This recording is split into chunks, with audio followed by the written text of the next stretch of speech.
Hi, this is Jia Mustafa, and you're watching me on Filmy Mantra. All right, thank you so much for joining us. Thank you. How are you? I am very well. अच्छा कैसी चल रही है आपकी life apart from the show?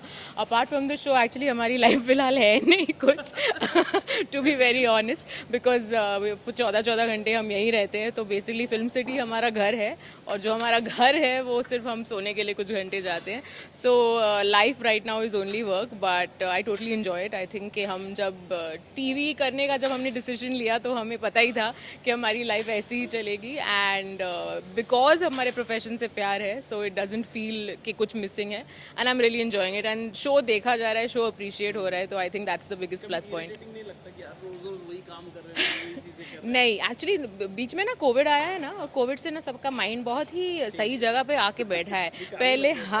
पहले हम बहुत करते थे ये सब. बालाजी में जब हम काम करते थे और हम ऐसे कि अरे कितने घंटे करे ये सब, बट जब कोविड आया और हम सब घर बैठे हैं, उसके बाद अब हम मुंह से कब नहीं निकलता कि बहुत काम कर रहे हैं. अब ऐसे लगता है कि नहीं चलेगा, छुट्टी कम दे दो, बट काम कराते रहो. सो आई थिंक इट्स गुड. हैं. लेकिन कभी एक दिन की अगर छुट्टी मिलती है, कभी कभी मिल जाती है, हाँ जी, है ना? हाँ. उस दिन क्या करते हो? छुट्टी मिलती है तो एक्चुअली मेरे घर में मेरी एक डॉगी है जो मेरे से बहुत ज़्यादा अटैच्ड है, तो मुझे जितना भी फ्री टाइम मिलता है मैं कोशिश करती हूँ कि मैं उसके साथ स्पेंड करूँ. तो छुट्टी वाले दिन यूजुअली उसी को बाहर ले जाती हूँ, उसी का एक बीच का राउंड या उसी का जो ग्रूमिंग का राउंड होता है, कुछ ना कुछ उसी के साथ होता है. पीसफुल डे होता है मेरा, एंड ऑफ कोर्स फैमिली के साथ भी टाइम स्पेंड करने की कोशिश करती हूँ. और जो दोस्त हैं वो बेचारे यहीं आके मुझसे मिल के जाते हैं क्योंकि मुझे टाइम नहीं मिल रहा है फ़िलहाल.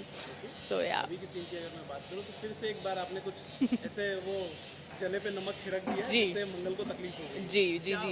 मेरा काम ही ये है कि मैं उसे तकलीफ देते रहूं. आई थिंक आदित्य को पाने से ज़्यादा अब मेरा ट्रैक फोकस ये है कि मैं मंगल को परेशान करूं.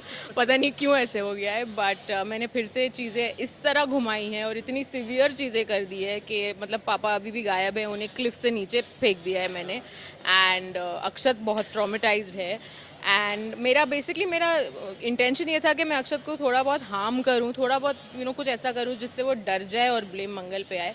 बट चीज़ें इस तरह से एक्सेलरेट होती गई कि पापा क्लिफ तक पहुंच गए और अक्षत बेहोश हो गया, तो अब उस सबको समेटने में मेरी बैंड बज गई. लेकिन जब मैं घर आई हूँ तो सारी बाजी मेरी तरफ हो गई है, बिकॉज जो ब्लेम है वो पूरी तरह से मंगल पे आ गया है, जो मेरा इंटेंशन था शुरुआत से. और आदित्य फिर से उसके अगेंस्ट हो गया है, उस पर चिल्ला रहा है. अम्मा ने उसके मुंह पे दरवाज़ा बंद कर दिया है और वो रो रही है. तो फिलहाल मुझे लग रहा है कि मेरी जीत हुई है, बट मुझे नहीं लग रहा कि बहुत देर तक. अब पता नहीं, क्योंकि Finally एक रिलीफ है एक रिलीफ, कोशिश कर रही थी. हाँ टेम्प्रेरी रिलीफ तो है, लेकिन मुझे ये भी डर है कि कहीं पापा ने मुझे देख तो नहीं लिया था. अब वो कहीं से भी उठ के आ सकते हैं, कभी भी आ सकते हैं. तो मेरे माइंड में कॉन्स्टेंटली वो भी चल रहा है कि पकड़ी तो जा सकती हूँ, बट जब तक मैं ये एंजॉय कर सकती हूँ मैं करूँगी. खुशी के पल दो पल के ही होते जी, बट आई विल हैं. एंजॉय कुछ ना इट. कुछ जरूर करेगी, इसके लिए हाँ रेडी है. हाँ, आई थिंक मंगल बहुत ज़्यादा अब तो स्मार्ट हो गई है. अब वो समझती है कि सौम्या के रंग कुछ अलग ही हैं. पहले वो बहुत इनोसेंट थी और बहुत सौम्या जी करके चीज़ें नज़रअंदाज करती थी, but now I think she smart. And मैंने जो उसके फ़ोन से मैसेज किया है पापा को, वो उसके पीछे पढ़ के कुछ तो फाइंड आउट करेगी. अब देखते हैं आगे क्या होता है.